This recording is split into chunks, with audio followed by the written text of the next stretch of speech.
As soon as the will was read, the atmosphere in the room turned frigid. I barely had a moment to process my grandfather's passing before my mother rose, firmly grasped her husband's arm, and proclaimed with unwavering conviction, "Richard will be in charge of the company from now on." I blinked in surprise.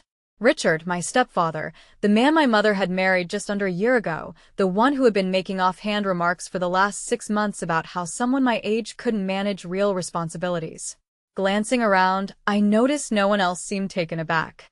My aunts, my uncles, even some of the board members present were silent, as though this had long been established. But my mother's bold declaration overlooked one critical detail. I was now the owner of the company.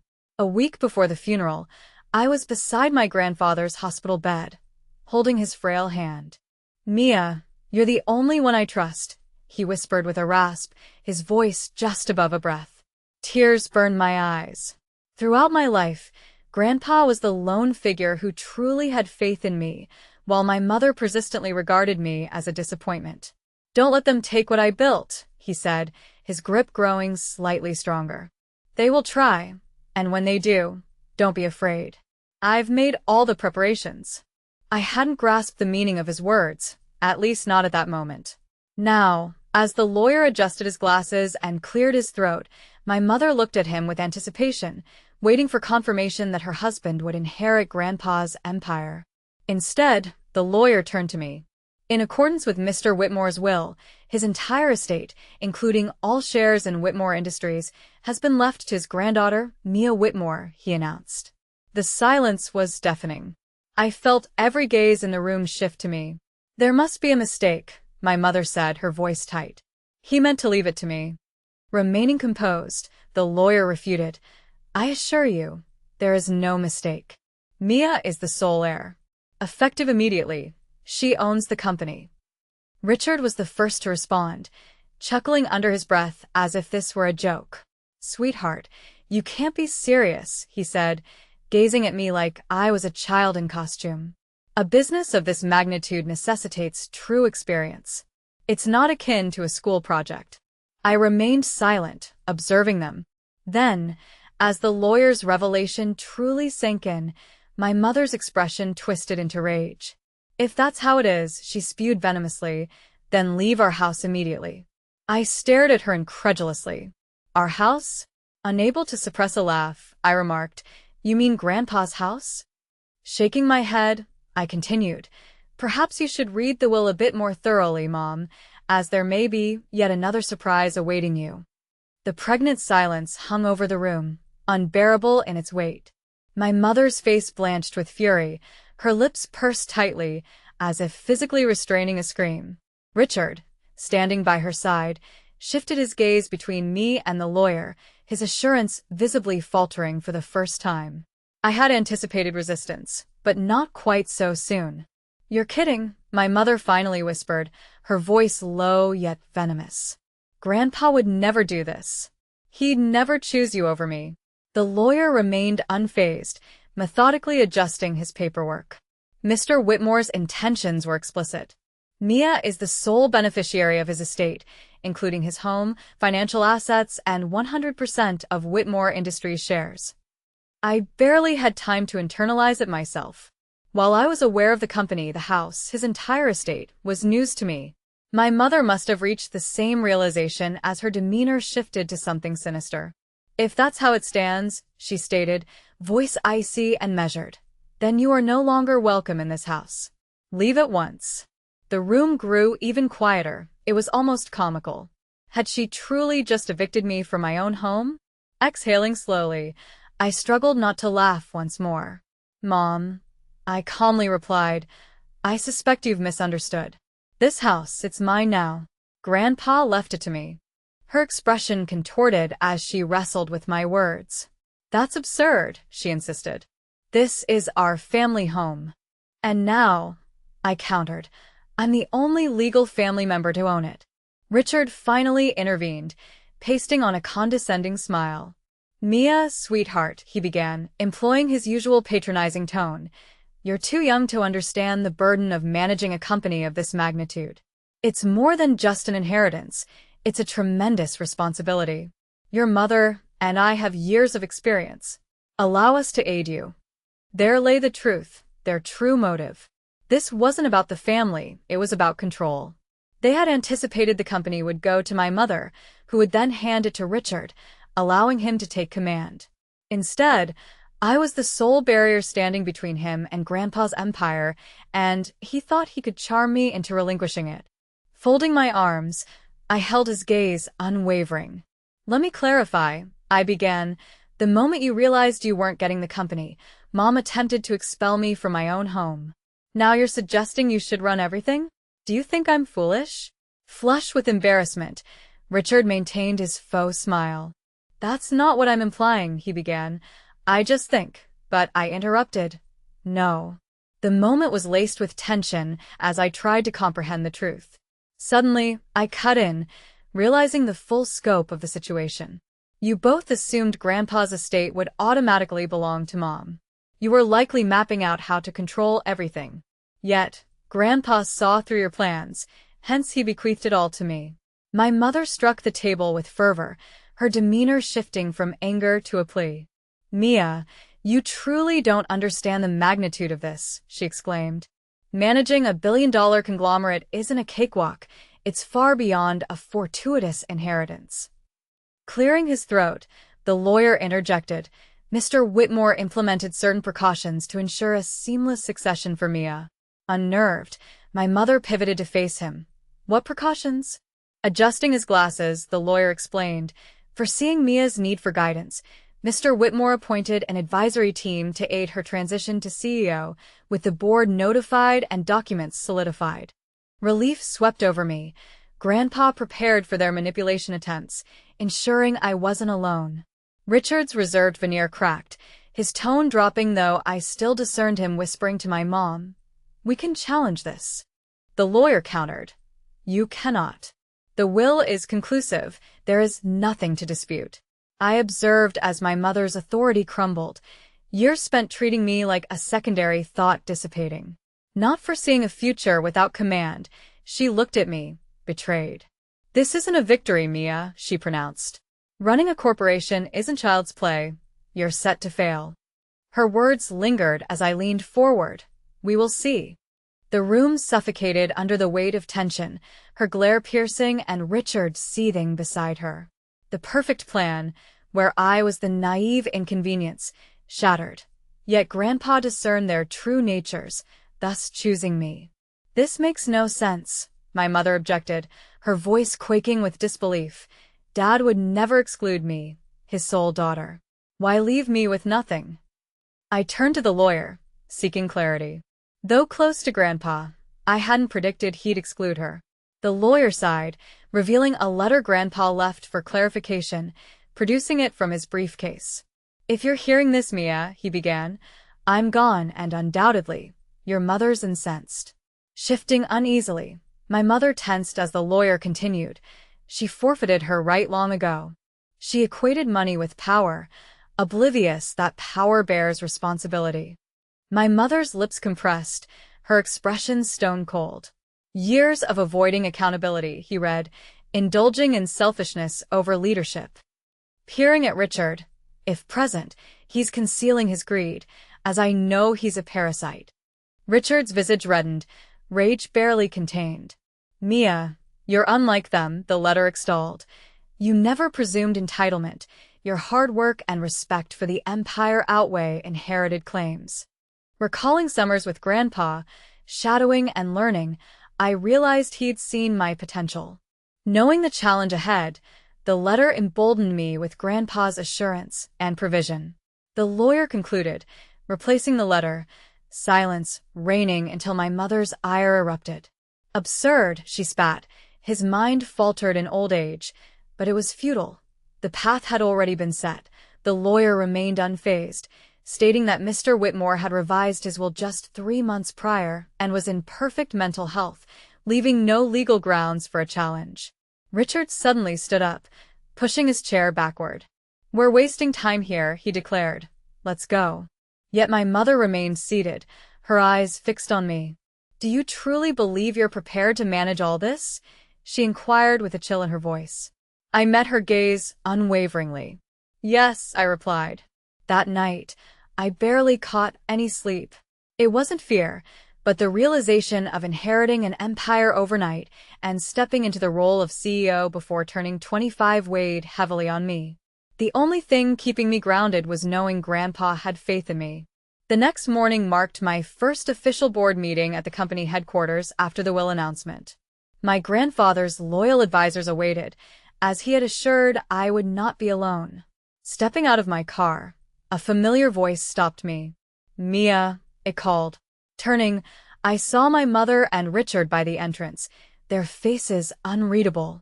"We need to talk," my mother stated smoothly. "Just the three of us, no lawyers, no board members, only family." Recognizing this wasn't about family, but rather their final bid to claim control, I knew I wouldn't capitulate. Studying my mother and Richard standing resolute at my company's entrance, I understood they had lost the legal path. The will was unbreakable. Now they hoped to negotiate.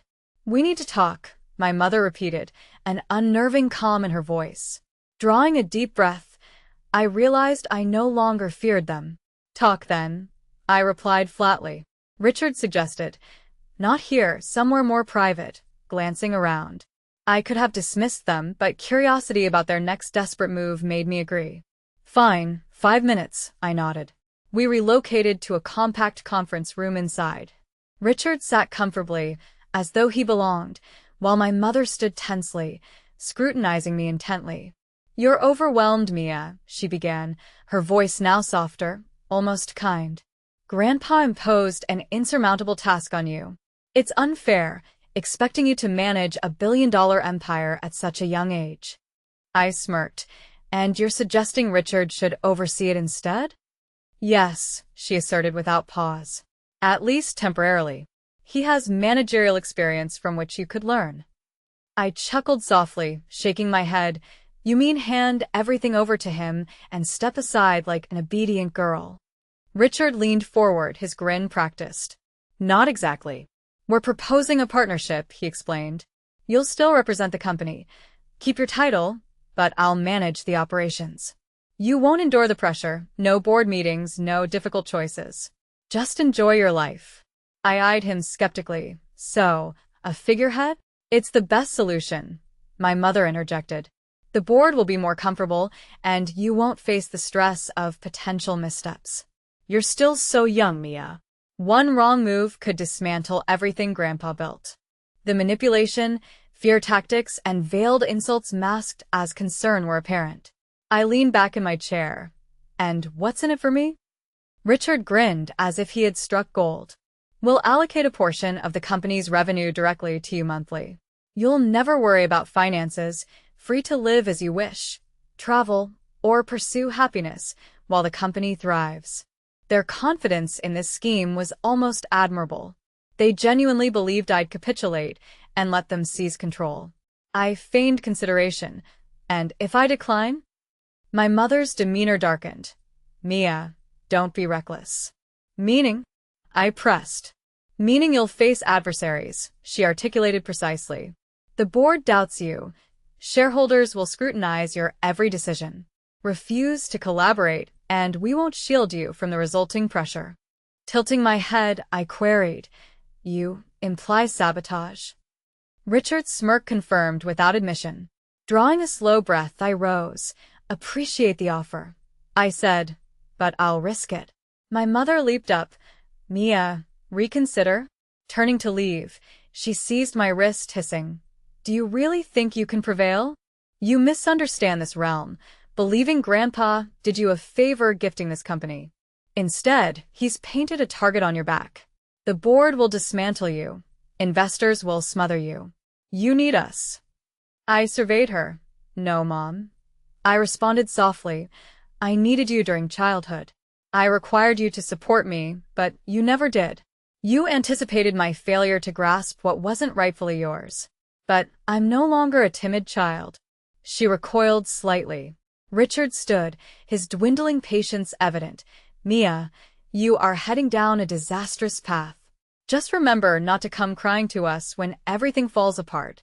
I grinned at them, confident as I exited the room, leaving my mother and Richard behind indefinitely. As I walked away, I was sure they wouldn't give up easily. I sensed it in my bones. They were plotting something against me. And I was right. Just 2 days afterward, I entered my inaugural board meeting as the new CEO, anticipating some pushback. Yet, nothing could have prepared me for the full-on assault I encountered once I took my place at the head of the expansive mahogany table. The atmosphere in the room changed instantly.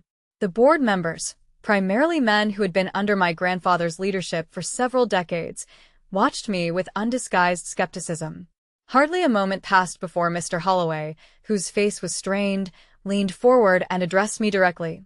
"Mia, before we proceed, I believe there's an important issue we must discuss."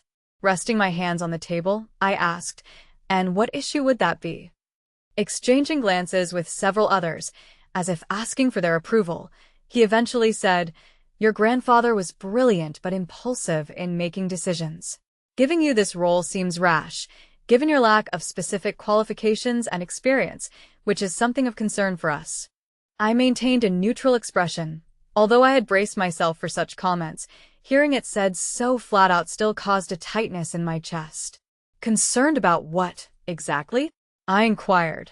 As I spoke, another board member, Mr. Langston, appeared distracted as he checked his phone before sighing audibly and muttering, "The media has already caught onto the leadership change, and the headlines are rather unfavorable." This alarming news caused a wave of nausea inside me, prompting me to reach for my phone discreetly under the table. As I skimmed the news, the headlines landed like a heavy blow. "Whitmore Empire in untrained hands. Will they cope?" "Corporate risk. 25-year-old Mia Whitmore assumes control of multi-billion-dollar firm. Critics project downfall." Despite my heightened pulse, I forced myself to remain calm. This wasn't coincidental. It was sabotage, and I had a strong idea of the culprits. When the meeting finally concluded, the PR team had already contacted me thrice. In my office, behind a locked door, I played their urgent messages. "Mia, the media chaos is escalating, and we need a statement. Investors are anxious. Stocks have dropped by 3% today, and it seems an insider's damaging comments about your inexperience were leaked. The board is contemplating an alternate direction." My jaw tightened. Alternate direction could only indicate one thing: a coup. I checked my emails, confirming the existence of a formal leadership reassessment request. This was orchestrated by Richard and my mother. They had been pushing the narrative that I was too young and inexperienced into the ears of jittery investors, attempting to oust me before I could prove myself. Yet instead of panic, I felt a calm resolve, as I had been ready for such a battle. Picking up the phone, I reached out to the one ally who could assist in countering this move. After 2 rings, a familiar voice filled my ear. "I was wondering when you'd call." I sighed with relief. "Lucas Sinclair, I need your expertise." Lucas, who was my grandfather's trusted business partner and a financial powerhouse who had previously turned a failing venture into a billion-dollar empire, despised Richard and my mother as much as I did. Amused, Lucas noted, "So, this is about the media storm?" "You guessed it, and the board's poised to act," I replied. He chuckled at the classic corporate betrayal. "All right then, Mia. Let's remind them why your grandfather selected you." Meeting Lucas in his sleek, panoramic view office that night, we prepared a counter-strategy. Step 1. Setting a board meeting trap, ensuring key investors who remained loyal to my grandfather's vision publicly endorse me before the vote. Step 2. Taking over the media narrative through an exclusive interview, underlining my credentials and sharing my grandfather's reasoning behind his decision. Step 3. Unmasking and exposing the saboteurs. Lucas knew people who could trace the source of the leaks. If Richard and my mother were involved, we'd expose them in the spotlight. When we concluded, it was almost midnight. Shaking Lucas's hand in gratitude, I thanked him. "Save your thanks," he grinned, "until we witness their faces when they realize you're not so easily dismissed." The following morning, the tone of the headline shifted. CEO Mia Whitmore breaks silence. Exclusive interview tonight.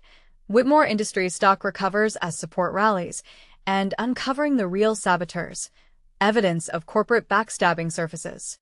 As I sat at my Observing from my desk, I noticed the tide of fortune beginning to shift in my direction, yet I was certain that this battle was far from over. Richard and my mother were not going to simply sit idly by while their scheme unraveled. They were determined to resort to underhanded tactics, and I needed to brace myself for their next move. The morning of the board vote finally arrived. I stood outside the towering glass doors of Whitmore Industries, gazing up at the grand building that I hoped would soon be mine. Today, everything would be decided. I would either validate my grandfather's decision or find myself ousted before even stepping into my leadership role. One thing was for sure, Richard and my mother were not about to play fair. Inside the packed boardroom, every seat around the expansive table was occupied by powerful men and women, many of whom had remained loyal to my grandfather for years. Mr. Holloway sat at the table's head, the very board member who had previously questioned my capacity to lead. "We'll commence with a vote," he announced. "As many of you are aware, doubts have been expressed regarding Mia Whitmore's capability to lead this company. Some members have proposed an alternative leadership strategy, which we will now deliberate." The doors opened, and Richard along with my mother entered. I was not taken aback. They had orchestrated this moment meticulously. Richard cleared his throat, exuding an air of authority. "Ladies and gentlemen, let's be candid. Running this company demands years of expertise, and as much as we all admire Mia," he offered a disingenuous smile at me, "we must put the company's welfare first." I watched him pace back and forth, delivering what seemed like a rehearsed speech. With my experience and a clear vision for the future, I proposed taking over as CEO, while Mia remains the public figure of Whitmore Industries. He settled into his seat, appearing overly confident. I allowed the silence to linger briefly before addressing the room. "It's amusing, Richard," I remarked calmly, "because I've heard you express quite different sentiments in private." His face twitched. "Pardon me?" I turned to Lucas, seated beside me, who proceeded to place a folder on the table and slide it towards the board members. "Over the past week," I continued, "Richard and my mother have been covertly working to undermine my leadership, not only leaking false stories to the media, but also attempting to destabilize the company itself." The board members scrutinized the contents of the folder, which contained emails, text messages, and call transcripts proving Richard's efforts to negotiate detrimental deals with competitors. Mr. Holloway's expression darkened. "What is this?" he demanded. "Evidence," Lucas responded smoothly, showing Richard's deliberate attempts to act against the company for his personal gain. Richard's face blanched. "This is preposterous. You can't prove any of this." "Oh, but we can," I interjected. "We also traced the leaks to a private email address registered to Richard." The boardroom erupted in murmurs. My mother rose abruptly, glaring at me. "Mia, this has gone on long enough," she snapped. "You're just trying to discredit him because you're afraid." I smiled. "I don't need to discredit him, Mom. He's done a fine job of that himself." She opened her mouth to argue, but Mr. Holloway slammed his hand on the table. "Enough," he said sternly. He turned to Richard, disgust etched on his face. "You've been plotting against this company while posing as its savior. That alone disqualifies you from any leadership role." I leaned back, observing the panic etch itself across Richard's features as he realized defeat. "It's time to vote," Mr. Holloway declared, his voice sharp. The board exchanged glances before, one by one, raising their hands in support of me. The final tally, unanimous. I was officially acknowledged as Whitmore Industries' rightful CEO. I exhaled, feeling an overwhelming sense of relief. Security escorted Richard out, and my mother trailed shortly after, humiliated. "You'll regret this, Mia," she whispered bitterly as she left. I remained silent, knowing one truth. The only thing I regretted was trusting her for so long. Later that evening, Lucas visited my office, a satisfied grin on his face. "You did well," he said. "Your grandfather would be proud." I smiled. "Thank you, Lucas, for everything." "Don't mention it," he replied, standing up to stretch. "Now go celebrate. You've deserved it." A year later, I stood confident at a podium, addressing a large audience. When my grandfather entrusted me with leading Whitmore Industries, many doubted me. They claimed I was too young, too inexperienced. I glanced at the business magazine with bold headlines proclaiming Mia Whitmore, the CEO who proved them all wrong. But what they failed to see, I continued, is that success isn't defined by age. It's about preparation, perseverance, and rising when others expect you to fall. The audience erupted in applause, and I smiled, for I had prevailed and forged my own legacy.